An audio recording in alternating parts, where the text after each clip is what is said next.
बिहार में हमने ये यात्रा शुरू की, वोट अधिकार यात्रा।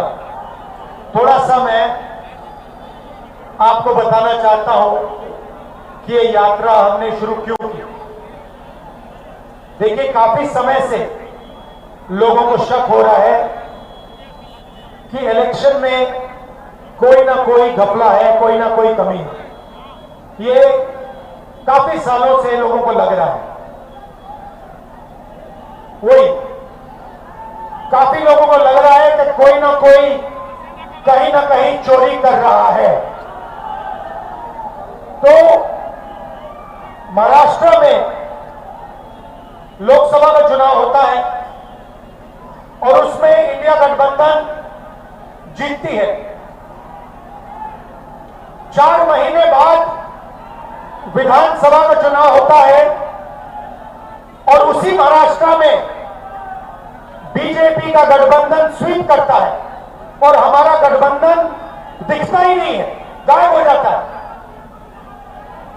हमने जांच की तो पता लगा कि 1 करोड़ नए वोटर लोकसभा चुनाव के बाद 4 महीने में इलेक्शन कमीशन ने जादू से पैदा कर दिए। और जहां भी बीजेपी जीती है, जहां भी नए वोटर आए थे, वहां बीजेपी जीती है। हमारा वोट कम नहीं हुआ। इंडिया गठबंधन का जितना वोट लोकसभा में था, उतना वोट विधानसभा में बीजेपी को सारे के सारे नए वोटर मिले। तो हमें शक हुआ। हमने इलेक्शन कमीशन से कहा कि ये आप हमें समझाइए, ये 1 करोड़ वोटर कहां से आए, कौन है? इलेक्शन कमीशन हमें कहता है हम नहीं समझाएंगे, हमें कोई जरूरत नहीं है तुम्हें समझाना।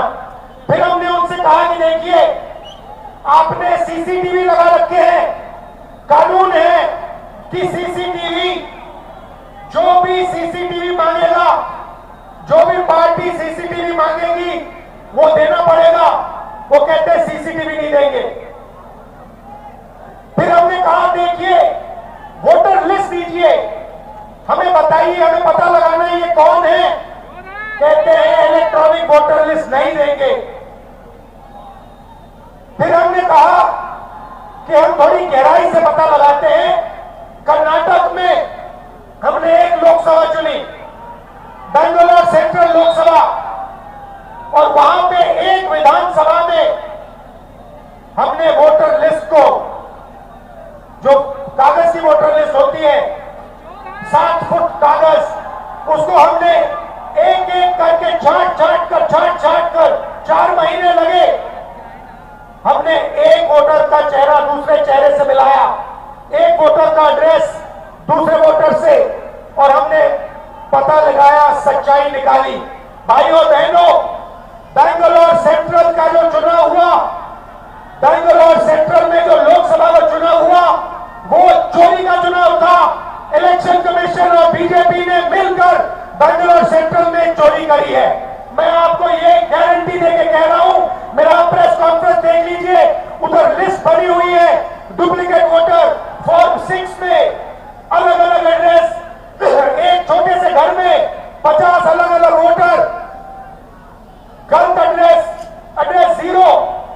हमने 1 लाख ऐसे वोटर देश को दिखा दिए। और इलेक्शन कमीशन क्या कहता है?